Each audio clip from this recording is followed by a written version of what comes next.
Hello my dear student, very good morning all of you. Today I am teaching you the page number 4.7, the poverty, in poverty chapter, the number of poor in India. When the number of poor estimated as the proportion of people below the poverty line, it is known as the head count ratio. कि जब below poverty line के यानी poverty line के नीचे रहने वाले कुल कितने लोग हैं, जब हम ये रेशो पता करते हैं तो वो कहलाता है हेड काउंट रेशो। इसको कैसे पता किया जा सकता है कि it is calculated by dividing the number of people below the poverty line by the total population. Below poverty line रहने वाले लोगों को टोटल पॉपुलेशन से डिवाइड करने पर जो रेशो आता है वो कहलाता है हेड काउंट रेशो। अब नेक्स्ट इसके बाद पढ़ना है ब्रिटिश रूल, पेज नंबर 4.9 पर। British rule adverse effect on living standard of Indians, कि जो सरकार थी अंग्रेज सरकार, उसका जो हमारे देश के लोगों के जीवन स्तर पर यानी हमारे देश के लोगों के लिविंग स्टैंडर्ड पर बहुत बुरा प्रभाव पड़ा।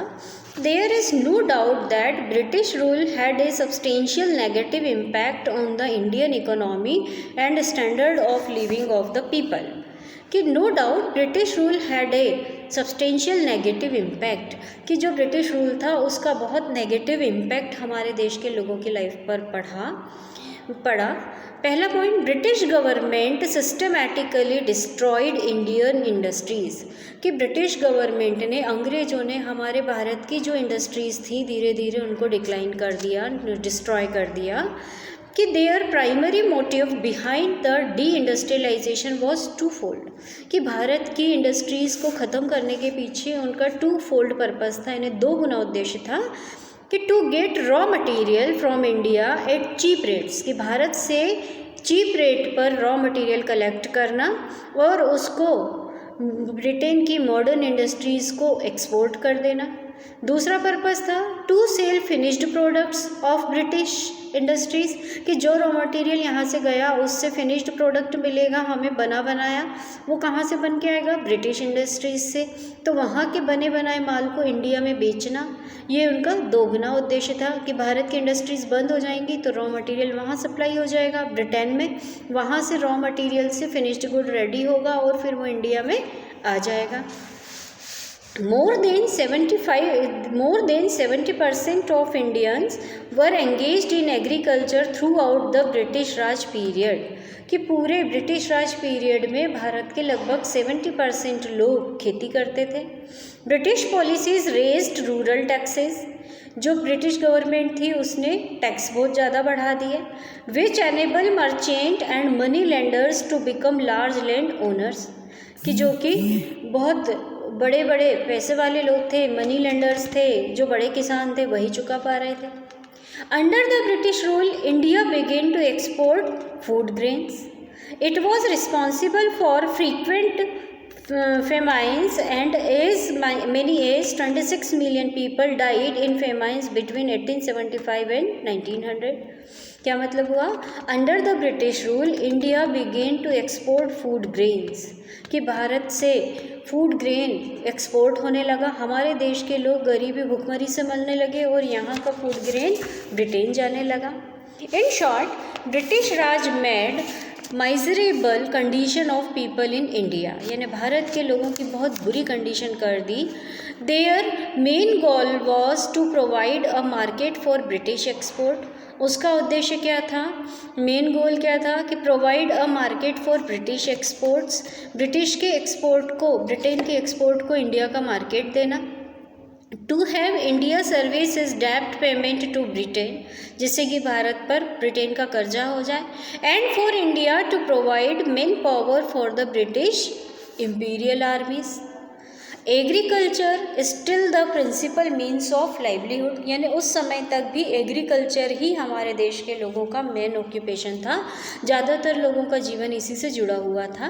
इन India agriculture is still the principal means of livelihood and land is primary assets of rural people, यानी लोगों की ज़मीन उनकी मुख्य एसेट्स होती थी और खेती उनका मुख्य काम होता था।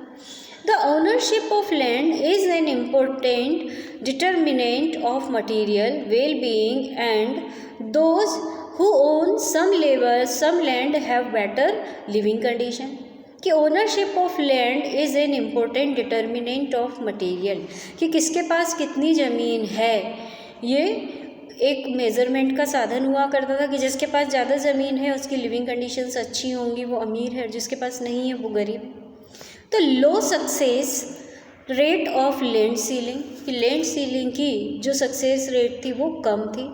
Since independence the government has adopt to redistribute land through land ceiling, कि सरकार ने लैंड सीलिंग के तरीके से ज़मीनों को रीडिस्ट्रीब्यूट करना शुरू किया। लैंड सीलिंग क्या होता है? Land ceiling refers to fixing the specified limit of land, यानी सबके पास लगभग कितनी कितनी किस व्यक्ति के पास लैंड होनी चाहिए मैक्सिमम, ये फिक्स कर दिया। और उसके पास किसी के पास अगर उस फिक्स लिमिट से ज़्यादा लैंड है तो गवर्नमेंट उसको अपने हैंड ओवर कर लेती थी। तो which could be owned by an individual, कि एक व्यक्ति के पास कितनी लैंड होनी चाहिए। Beyond the specified limit all lands belonging to a particular person would be taken over by the government, कि अगर किसी व्यक्ति के पास उस सीमा से ज़्यादा लैंड होगी तो उस पर गवर्नमेंट अपना अधिकार कर लेगी। And will be allotted to the lander landless cultivators and small farmers, और वो ज़मीन किसको दे दी जाएगी? जो छोटे छोटे किसान हैं या जिनके पास अपनी ज़मीनें नहीं हैं उनको। However, this move was successful only a limited extent because ये सिर्फ थोड़े समय तक संभव हो पाया, लेकिन फिर क्या हुआ कि large section of agricultural worker were not able to farm the small holdings due to lack of money और स्किल्स, कि large section of agricultural worker, खेती करने वाले बहुत सारे लोगों का काफ़ी बड़ा भाग were not able to frame the small holdings, वो उस छोटी ज़मीन के टुकड़े को भी संभाल कर नहीं रख पाए क्योंकि उनके पास पैसा नहीं था, स्किल नहीं थी। Land holdings were too small to be viable. Most of the Indians state failed to implement land distribution policies, कि भारत के बहुत सारे स्टेट में ये पॉसिबल नहीं हो पाया। बहुत सारे लोगों ने अपने पास जितनी एक्स्ट्रा ज़मीन थी उसको अपने रिलेटिव्स के नाम कर दिया, गवर्नमेंट को नहीं दिया। Majority of small and marginal farmers, कि जो छोटे और मार्जिनल फार्मर थे उनकी मेजॉरिटी थी। A large section of the rural poor in India are small farmer, कि भारत के बहुत सारे लोग छोटे छोटे किसान थे। The land that they have is generally less fertile and dependent on rains, उनके पास जो ज़मीनें थी वो फर्टाइल नहीं थी, कम फर्टाइल थी और ज़्यादातर पानी पे, बारिश पर डिपेंड करती थी। Their survival depends on subsistence crops like wheat, sometime on live stock. Subsistence agriculture in self-sufficiency farming, in which the farmer focus on growing enough food to feed themselves and their families. इतना कम उनके पास अनाज होता था कि वो अपने और अपने परिवार का भी भरण पोषण नहीं कर पाते थे। Fragmentation of land holdings with the rapid growth of population, की जनसंख्या जो लगातार बढ़ती जा रही थी, and without alternative source of employment, source नहीं था एम्प्लॉयमेंट का, द पर head availability of land for cultivation has steadily decline, कि जो लैंड है कल्टिवेशन की वो धीरे धीरे कम होने लगी। ज़्यादा लोग बढ़ गए, उनकी अपेक्षा ज़मीनें कम हो गई। It has led to fragmentation of landholding. The income from these small landholding is not sufficient to meet the family's basic requirement. और ज़मीनों से जो जितनी इनकम हो रही थी वो अपनी रिक्वायरमेंट पूरी करने में भी पूरी नहीं पड़ रही थी। It has led to distress among the farmers. इससे फार्मर्स के बीच में डिस्ट्रेस आ गया। पेज नंबर 4.11 पे दिए हैं कॉजेज़ ऑफ पॉवर्टी, कि हमारे देश में गरीबी के क्या कारण थे। पॉपुलेशन एक्सप्लॉइशन मीन्स जनसंख्या बढ़ती जा रही थी। Rapid growth of population particularly among the poor is responsible for the poverty in country, कि हमारे देश में जनसंख्या लगातार बढ़ती जा रही थी और ज़्यादातर गरीबों के घरों में जनसंख्या ज़्यादा बढ़ रही थी, जिससे हमारा देश बहुत ज़्यादा पुअर होता गया। It is obvious that when total national income is thinly spread over a large number of people, the per capita income is bound to be low, कि जब देश की नेशनल इनकम बहुत ज़्यादा लोगों के बीच में डिवाइड होगी तो वो सबकी इनकम क्या हो जाएगी, कम हो जाएगी। Low level of economic development, economic development भी उस समय बहुत कम हो रहा था। The Indian economy is highly under developed due to relative backwardness of agricultural and industrial sector. The Indian economy is highly under developed, कि हमारे देश की इकोनॉमी बहुत अनडेवलप्ड थी, अंडर डेवलप्ड थी। To relative backwardness of agricultural and industrial sector due to widespread bottlenecks in infrastructural facility and slow pace of development, nearly 25% of population is still living below the poverty line. सुविधाएं कम होने की वजह से, देश में पैसा कम होने की वजह से, जनसंख्या ज़्यादा होने की वजह से लगभग 25% या 25% से भी ज़्यादा लोग गरीबी की रेखा के नीचे जी रहे हैं। Poor state of agriculture. Agriculture in India has continued to be backward due to use of primitive method of production. कि एग्रीकल्चर भी हमारा धीरे धीरे पिछड़ने लगा, क्योंकि एग्रीकल्चर करने का भी जो हमारी मेथड थी वो कैसी थी, प्रोडक्शन करने की मेथड बहुत पुरानी थी। फ्रेगमेंटल स्मॉल एंड होल्डिंग्स, सबके पास छोटी छोटी ज़मीनें थी। As a result labour and land productivity continue to be low in India, कि लेबर और लैंड प्रोडक्टिविटी धीरे धीरे लो होती जा रही थी इंडिया में। Consequently most of the farmers live in a state of poverty line, और बहुत सारे गरीबों को पॉवर्टी लाइन में के नीचे रहना पड़ रहा था। हाई इलिटरेसी रेट, कि अशिक्षा भी बहुत ज़्यादा थी। The weaker section of society have to take up low paid jobs due to lack knowledge, कि सबके पास नॉलेज की कमी थी इसलिए उनको जॉब भी कम सैलरी वाला मिलता था। Most members of this scheduled caste and scheduled tribes are not able to participate in the emerging employment opportunities in different sector of the urban and rural areas.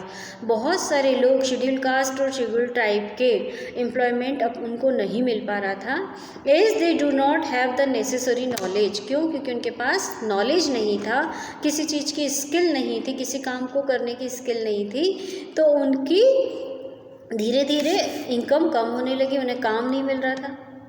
High level of unemployment, बहुत सारे लोगों को बेरोजगारी थी। A large section of urban poor in India are largely the overflow of the rural poor who migrate to urban areas in search of employment and livelihood, कि urban area में रहने वाले लोग ओवरफ्लो होने लगे क्योंकि गांव के लोग बहुत सारे नौकरी की तलाश में शहरों में आकर रहने लगे, तो शहरों में पॉपुलेशन बढ़ गई। Industrialisation has not been able to absorb all these people, कि भले ही शहरों में इंडस्ट्रीज़ हैं पर इतने सारे लोगों को जॉब मिल जाए इतना काम वहाँ पर नहीं था। Most of the urban poor are either unemployed और temporarily employed as a casual labour, कि बहुत सारे लोगों को टेम्परेरीली या तो एम्प्लॉयमेंट नहीं मिला या किसी किसी को मिला तो थोड़े समय के लिए। Such casual labours are among the most vulnerable in society as they have limited skill. High level of indebtedness, यानी कर्जे का भार बढ़ता जा रहा था। अनएम्प्लॉयमेंट और under employment and the casual nature of worker compels people to borrow money. Under employment या अंडर अनएम्प्लॉयमेंट या फिर बेरोज़गार होने की वजह से लोग उधार ज़्यादा लेने लगे, ज़्यादा उधार लेने लगे तो कर्जा बढ़ता चला जा रहा था। That to a higher interest rate such indebtedness is one of the significant factor of poverty, इसलिए ये कर्जा भी पॉवर्टी के लिए एक बहुत बड़ा कारण था। Inequalities of income, the unequal distribution of income and assets has also led to the persistence of poverty in India. Inflation, महंगाई भी इसका एक बहुत बड़ा रीज़न थी। The steep and continuous rise in prices, particularly of essential commodities like food, grain, has added to the miseries of the poor, sharp rise in prices and negligible changes in monetary income has increased the purchasing power of low income earners and resulted in lower standard of living. ये इसके main कारण थे. Conclusion: all these factors have created two distinct groups in the society. कि लोगों को, society के लोगों को दो भाग पड़ गए. Those who possess the means of production and earn good income, कि जो लोग प्रोडक्शन कर रहे हैं और इनकम अच्छी कमा रहे हैं. And those who have only their labor to trade for survival, कि सिर्फ कुछ लोग ऐसे जिनके पास इतना ही पैसा मिल रहा है जिससे कि वो सर्वाइव कर सके.